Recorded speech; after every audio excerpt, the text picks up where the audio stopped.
नमस्कार, आप देख रहे हैं पॉलिटिकल आइडिया। मैं हूं प्रदीप कुमार। मित्रों, अगले 5 महीने के अंदर जिन 5 राज्यों में विधानसभा के चुनाव होने हैं उनमें दक्षिण भारत के 3 राज्य हैं, जिसमें तमिलनाडु, केरल और पुडुचेरी। तो तमिलनाडु में जो विधानसभा के चुनाव होने हैं मई में, तो आज इस वीडियो में हम बात करेंगे तमिलनाडु में एक नई पार्टी जिसका गठन फिल्म एक्टर थलापति विजय ने किया है। थलापति विजय की पार्टी का नाम है टीवीके। टीवीके मतलब तमिलगा वेत्री करगम। तमिलगा वेत्री करगम नाम की पॉलिटिकल पार्टी बनाई है थलापति विजय ने। और इस पार्टी के माध्यम से जिस प्रकार की का अभियान थलापति विजय लगातार चला रहे हैं, जिन मुद्दों पर चुनाव लड़ने की बात कर रहे हैं, उन मुद्दों के आधार पर कई राजनीतिक विश्लेषकों का मानना है और जो समीकरण निकल कर आता है उसके अनुसार लगभग 15 से 20% वोट जो है उनको, उनकी पार्टी को मिल सकता है। लेकिन सवाल यह उठ रहा है कि 15 से 20% वोट क्या सरकार में आने के लिए पर्याप्त होगा? नहीं, सरकार में आने के लिए पर्याप्त नहीं होगा। मतलब तो सवाल यह उठ रहा है कि क्या थलापति विजय किंग बनेंगे या फिर किंग मेकर बनेंगे? संभावना क्या है? तो सबसे पहली संभावना तो वही खत्म हो जाती है, चूंकि तमिलनाडु की राजनीति आज लगभग 50 वर्षों से आप कहेंगे कि दो क्षेत्रीय राजनीतिक दलों के केंद्र के इर्द गिर्द ही घूमती है। उसमें दोनों द्रविड़ पॉलिटिकल पार्टीज हैं, डीएमके और फिर एआईएडीएमके, अन्ना द्रमुक और द्रविड़ मुनेत्र कड़गम। द्रविड़ मुनेत्र कड़गम की स्थापना की थी एम करुणानिधि ने। आज उनके पुत्र एम के स्टालिन वहां के मुख्यमंत्री हैं। और एआईएडीएमके की स्थापना की थी एमजी रामचंद्रन, फिल्म एक्टर वो भी थे। उनके बाद जयललिता लगातार मुख्यमंत्री रही। एमजी रामचंद्रन के बाद पार्टी की प्रमुख रही।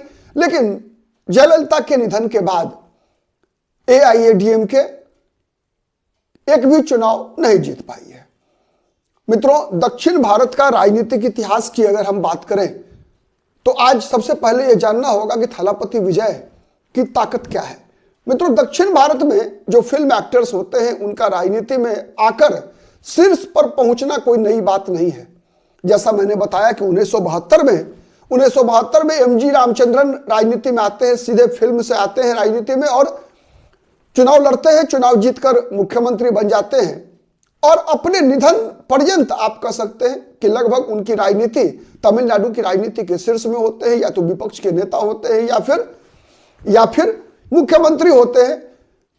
डीएमके और एआईएडीएमके के बीच किसी भी राष्ट्रीय राजनीतिक दल का कोई भी मुख्य भूमिका में नहीं होती, बल्कि किसी न किसी एआईएडीएमके या डीएमके के साथ ही कांग्रेस जैसी राष्ट्रीय पार्टी, जो कि 1969 ईस्वी तक तमिलनाडु में सत्ता में होती थी, किसी न किसी एक सहारे के बल पे ही अपनी उपस्थिति दर्ज करा पाती थी। तमिलनाडु के इतिहास में यह स्थिति पैदा कर दी थी एमजी रामचंद्रन ने, फिर बाद में जयललिता ने।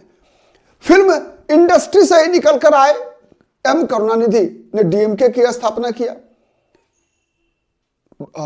यद्यपि करुणानिधि की पहचान एक फिल्म एक्टर के रूप में नहीं बल्कि पटकथा लेखक के रूप में ज्यादा रही, लेकिन उनका भी एक कद बना, एक कद और क्रेज। तो दक्षिण भारत का इतिहास में तमिलनाडु, इससे पहले थलापति विजय से पहले भी लगातार चर्चा चली कमल हसन भी राजनीति के कभी शीर्ष पर नहीं पहुंचे, लेकिन अपनी उपस्थिति लगातार दर्ज कराते रहे। रजनीकांत जानते हैं आप, लेकिन कभी भी सक्रिय राजनीति में कमल हसन ने तो चुनाव लड़ा, लेकिन रजनीकांत ने आज तक चुनाव नहीं लड़ा। लेकिन इससे पहले 2004 में डीएमडीके मतलब के विजयकांत ने एक जो वो भी तमिल फिल्मों के एक्टर थे, उन्होंने अपनी पार्टी बनाई और चुनाव में दूसरे नंबर पे आए और विधानसभा में विपक्ष के नेता रहे। अगर हम तमिलनाडु से बाहर निकले तो आंध्र प्रदेश, अब तो बंटवारा हो चुका है। वर्तमान जो आंध्र प्रदेश है उसमें भी पवन कल्याण जो कि उप मुख्यमंत्री हैं, प्रसिद्ध लोकप्रिय अभिनेता चिरंजीवी के सहोदर भाई हैं। जनसेना नाम की राजनीतिक दल के मुखिया हैं और आंध्र प्रदेश में उप मुख्यमंत्री हैं। अभी जो वर्तमान में मुख्यमंत्री है चंद्रबाबू नायडू, वो स्वयं दामाद हैं एनटी रामाराव के। तेलुगु बिट्टा के नाम पर करिश्माई नेतृत्व आंध्र प्रदेश को देने वाले एनटी रामाराव, उनसे कुर्सी उनके दामाद नहीं छीना एन चंद्रबाबू नायडू ने। उनका भी एक राजनीति में अपना एक मुकाम रहा। तो इसी प्रकार से दक्षिण भारत जो है, आप कह सकते हैं कुछ दिनों के लिए प्रजा राज्यम पार्टी चिरंजीवी ने भी बनाया था, जो पवन कल्याण के अग्रज हैं। तो ये एक इतिहास रहा है दक्षिण भारत में, विशेषकर आंध्र प्रदेश और तमिलनाडु की राजनीति में। आज भी जो केरल के त्रिशूर लोकसभा सीट से भारतीय जनता पार्टी के उम्मीदवार जो सांसद हैं और केंद्रीय मंत्री हैं के सुरेश कुमार, वो भी मलयालम फिल्मों के अभिनेता हैं। ठीक है, तो ऐसा ये दक्षिण भारत का एक इतिहास रहा है जहां फिल्मी दुनिया से आए हुए लोगों ने राजनीतिक क्षेत्र में एक अच्छा मुकाम हासिल किया है। तो उसी प्रकार से ये थलापति विजय भी एक बड़ा चेहरा के रूप में तमिलनाडु की राजनीति में उभरते हुए दिख रहे हैं। लेकिन इनकी जो विचारधारा, ये कहते हैं कि पेरियार इनके आदर्श हैं। पेरियार क्या ही जो सामाजिक समीकरण है, जिस प्रकार के सामाजिक आधार की चर्चा पेरियार ने की, सामाजिक परिवर्तन की चर्चा की, द्रविड़ राजनीति की चर्चा की, द्रविड़ राष्ट्रवाद को तमिल राष्ट्रवाद से जोड़ने की बात की, तो उसी पेरियार के रास्ते पर चलने के आग्रही है थलापति विजय। मतलब क्या है? मतलब तमिल राष्ट्रवाद और द्रविड़ राष्ट्रवाद दोनों को एक साथ देखते हैं थलापति विजय, जैसे पेरियार देखा करते थे। लेकिन एक अंतर अपने आप को यह स्पष्ट घोषणा करते हैं थलापति विजय कि मैं नास्तिक नहीं हूं, जबकि पेरियार, रामास्वामी पेरियार जो है नास्तिक विचार को मानने वाले थे। ठीक है, तो इस रास्ते पर चलते हैं। साथ ही थलापति विजय ने एक बड़ा हमला किया एमके स्टालिन पर। उन्होंने कहा कि तमिलनाडु की राजनीति में तमिलनाडु के संसाधनों पर एक परिवार का कब्जा है और एक परिवार के कब्जा को हमें खत्म करने की आवश्यकता है। यह एकाधिकारवाद का प्रतीक है। तो सीधा सीधा हमला कर रहे हैं डीएमके पर, सीधा हमला है डीएमके पर।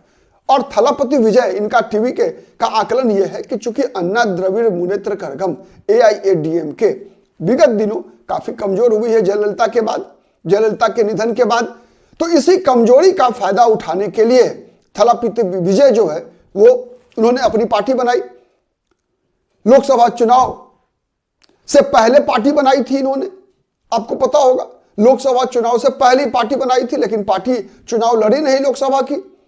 और उन दिनों थलापति विजय कहा करते थे कि भारतीय जनता पार्टी और अन्ना द्रमुक दोनों का गठबंधन नहीं हो सकता।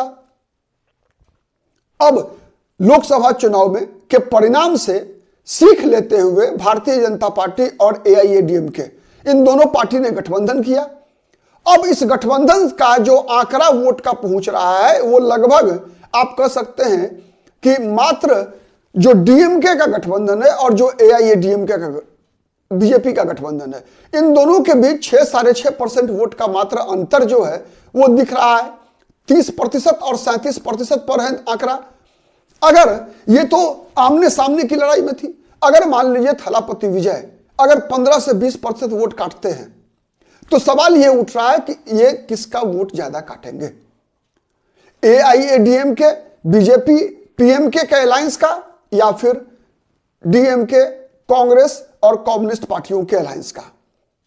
अगर विचारधारा और जातिगत समीकरण के आधार पर देखेंगे तब तो ये स्पष्ट रूप से कोई भी राजनीतिक विश्लेषक, कोई भी पत्रकार देखकर समझकर जमीनी हकीकत के आधार पर यही बताएगा कि ये थलापति विजय के चुनाव अगर पूरे राज्य में अगर हर सीट पर अपना उम्मीदवार खड़ा करते हैं टी विजय, तो निश्चित रूप से इसका सबसे बड़ा नुकसान डीएमके को होना है, द्रविड़ मुनेत्र कड़गम के गठबंधन को होना है। और इसका सीधा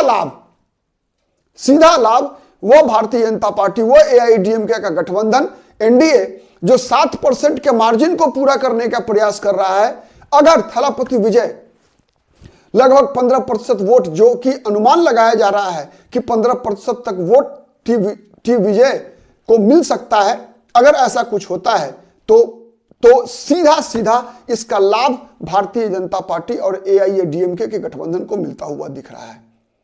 आपको क्या लगता है कमेंट करके बताइएगा।